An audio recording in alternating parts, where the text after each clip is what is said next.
அன்பானவர்களே, அன்பு வணக்கங்கள். உங்கள் கஷ்டங்களுக்கு, துன்பங்களுக்கு, பிரச்சனைகளுக்கு எது காரணமாக இருக்கும்? வாழ்க்கையே பிரச்சனையாக இருக்கிறது. எதிர்பார்க்காத துன்பங்கள் அதிகமாக வருகிறது. ஏன்? வாழ்க்கை நன்றாக தான் போய் கொண்டிருந்தது. ஆனால் இப்போதெல்லாம் அதிகமான கஷ்டங்கள் வருகிறது. பிரச்சனைகள் வரிசை கட்டி கொண்டு வருகின்றன. துன்பங்களோ சொல்லி மாளாது. இவையெல்லாம் எதற்காக இவ்வாறு ஏற்படுகிறது? ஏதாவது நீங்கள் சிந்தித்து பார்த்திருக்கிறீர்களா? பார்த்தது கிடையாது. ஆனால் என் பிரச்சனை போக வேண்டும், என்னுடைய துன்பம் விலக வேண்டும், என்னுடைய கவலை என்னை விட்டு விலகி போக வேண்டும்.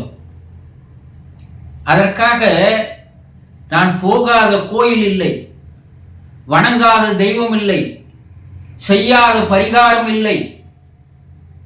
ஆனால் எதுவும் எங்கள் குடும்பத்தை விட்டு போன மாதிரி தெரியவில்லை. அளவுக்கு அதிகமாக அதிகரித்துக் கொண்டிருக்கிறது தவிர எந்த கடவுளும் எங்களை காப்பாற்றவில்லை. என்னுடைய வேண்டுதல்கள், பிரார்த்தனைகள் எல்லாம் பொய்யாய் போகுதே. ஏன்? கடவுள் இல்லையா?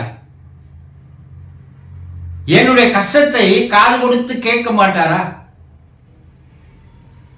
என்று ஒரு கட்டத்தில் கடவுள் மீதே நம்பிக்கை இல்லாமல் போய்விடுகிறது. இல்லையா?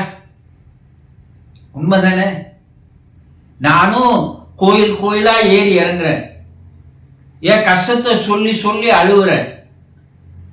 பல ஜோசியரை போய் பார்த்துட்டேன். பல விதமான பரிகாரங்களை சொன்னாங்க. இந்த பரிகாரங்களுக்கெல்லாம் ஆயிரக்கணக்கில் செலவு பண்ண. பரிகாரமும் வேலை செய்யல, கடவுள்கிட்ட போய் செய்த பிரார்த்தனையும் வேலை செய்யல, வேண்டுதல்களும் வேலை செய்யல. என் கண்ணீர் தான் அதிகமாக கரைந்து போனதை தவிர வேறு எதுவும் நடக்கவில்லை. சொல்றீங்களா இல்லையா? இவையெல்லாம் என்ன காரணம் என்று எப்போதாவது சிந்தித்து பார்த்திருக்கிறீர்களா? கிடையாது. என்ன, சிந்திப்பதற்கே மூளை வேலை செய்யல. எதையோ ஒன்றை நினைத்த மாதிரியே இருக்கிறீங்களே தவிர அந்த சிந்தனைக்கு உண்டான நிலை வருவதில்லை. இவை எல்லாவற்றுக்கும் என்ன காரணம் தெரியுமா? நீங்கள் பார்த்த, வணங்கியே இதுவரை போன கோயில்ல போன எல்லா கடவுள்களையும் நீங்கள் எப்பனா பார்த்திருக்கிறீங்களா? பார்த்தது கிடையாது. கடவுளை கண்ணால் கண்டவர்கள் கிடையாது. கடவுளை உணரத்தான் முடியும். அந்த சக்தியை நம்மால உணரத்தான் முடியுமே தவிர இரண்டு கண் கொண்டு கடவுளை காண முடியாது. யாருன்னா நான் கடவுளை பார்த்தேன், நான் பேசினேன்னு சொன்னான்னா உலகத்திலேயே அவனை மாதிரி முட்டாள் யாரும் இல்லை, அவனை மாதிரி ஏமாத்துறவன் யாரும் இல்லை, அவனை போல ஏமாளியும் யாரும் இல்லை.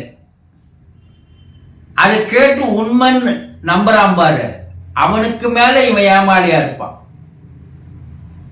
கடவுளை கண்ணால் காண முடியாது.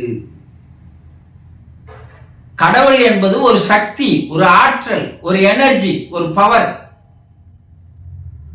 த எக்ஸ்ட்ராடினரி சூப்பர் பவர் என்று சொல்வார்கள். மகா சக்தி என்று அழைப்பார்கள்.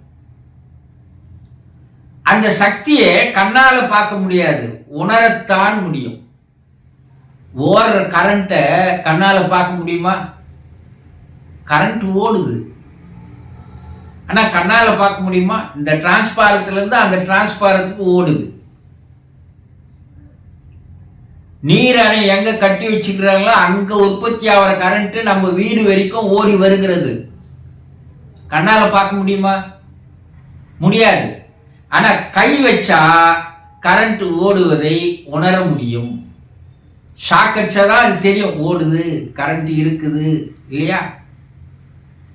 இந்த கரண்ட்டை விட பல கோடி மடங்கு அதீதமான சக்தியை கொண்டது கடவுள் சக்தி.